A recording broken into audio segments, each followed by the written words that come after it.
توحید خالص کیا ہے کہ اللہ واحد ہے، احد، صمد اور قادر مطلق ہے۔ توحید خالص کو دیکھنا چاہتے ہیں تو مکہ کے صحراؤں میں دیکھیے، مکہ کی وادی میں ایک آواز ایسی تھی جس آواز کو آپ میچ کر سکتے ہیں۔ اللہ تعالیٰ نے دو آوازوں میں کیسا تعلق رکھا ہے۔ میں آخری بات سے آغاز کروں گی۔ رسول اللہ صلی اللہ علیہ وسلم نے فرمایا، میں نے جنت میں بلال کے قدموں کی چاپ اپنے آگے آگے سنی، وہ قدموں کی آواز۔ اور دوسری طرف مکہ کی وادی میں جب سیدنا بلال کے اوپر بھاری چٹان رکھی ہوئی تھی، نیچے تپتی ہوئی ریت تھی اور ارد گرد قہر، غضب کہ اب بھی چھوڑ دو کہ وہ احد نہیں ہے، اور سیدنا بلال کا الوہی نغمہ احد احد احد، قدموں کی چاپ میں کس چیز نے کام کیا؟ اس ذات کے ساتھ شفاف، خالص اور پختہ تعلق کہ جان جائے گی نا چلی جائے، لیکن جان نے جانا اسی کے پاس، تو اس سے بے وفائی نہیں ہو سکتی۔ اس کی ذات کے ساتھ یہ پختہ تعلق تھا۔ یہی ایمان حقیقی ہے۔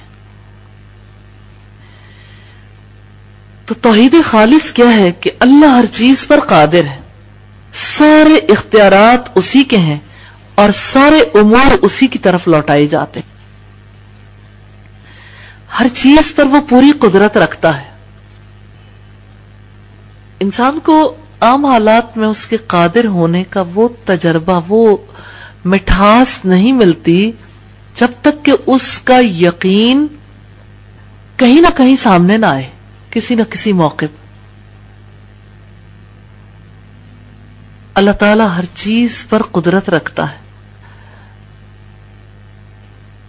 کینسر پیشنٹ کے بارے میں یہ کہا جاتا ہے جب وہ لاسٹ سٹیج پر ہو تو اسے کوئی چیز نہیں بچا سکتی، لیکن جسے اللہ رکھے اسے کون چکے۔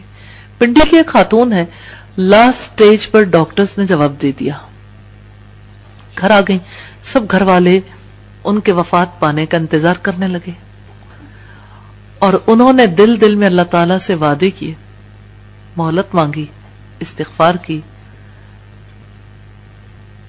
اللہ تعالیٰ کی طرف سے شفا کا آغاز ہو گیا۔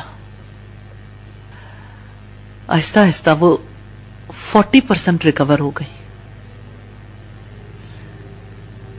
پھر انہوں نے یہ طے کیا کہ میری زندگی میرے رب کی امانت ہے، لہذا میں زندگی کو ضائع نہیں کروں گی۔ اس لیے انہوں نے اس زندگی کو دین کی خدمت کے لیے وقف کر دیا اور انسانیت کی خدمت کے لیے۔ شروع میں وہ 1 گھنٹہ کام کرتی تھی، پھر 2 گھنٹے، 4، 8 گھنٹے، وہ جو بستر سے اٹھ بھی نہیں سکتی تھی۔ 60% جو بیماری تھی وہ اللہ تعالیٰ نے اس کے توسط سے دور کر دی۔ الحمدللہ آج وہ بالکل صحت مند ہے۔ تو ایسے موقع پر انسان کو کامل یقین آتا ہے کہ اللہ تعالیٰ ہر چیز پر پوری طرح قدرت رکھتا ہے۔ اس یقین کے لیے مواقع تو زندگی میں ملتے ہیں، لیکن انسان ان مواقع کو کھو دیتا ہے، اس موقع پر پریشان ہو اٹھتا ہے، گھبرا جاتا ہے۔ اللہ تعالیٰ ہر چیز پر قادر ہے، وہ جو چاہے کر سکتا ہے۔ اگر یہ یقین نہ ہو تو انسان مانگے کیسے، اپنے آپ کو محتاج کیسے سمجھے، اس کی مدد کا محتاج، اس کی تائید کا محتاج، اس کی طرف سے توفیق کا محتاج کیسے سمجھے۔ تو اللہ تعالیٰ ہر چیز پر قادر ہے، سارے اختیارات اسی کے ہیں، سارے امور اسی کی طرف لوٹائے جاتے ہیں۔ سورہ المومنون کی آیت نمبر 88 اور 89 میں ہے، آپ ان سے یہ بھی کہیے، اچھا وہ کون ہے جس کے ہاتھ میں تمام چیزوں کا اختیار ہے اور وہ پناہ دیتا ہے اور اس کے مقابلے میں کوئی کسی کو پناہ نہیں دے سکتا۔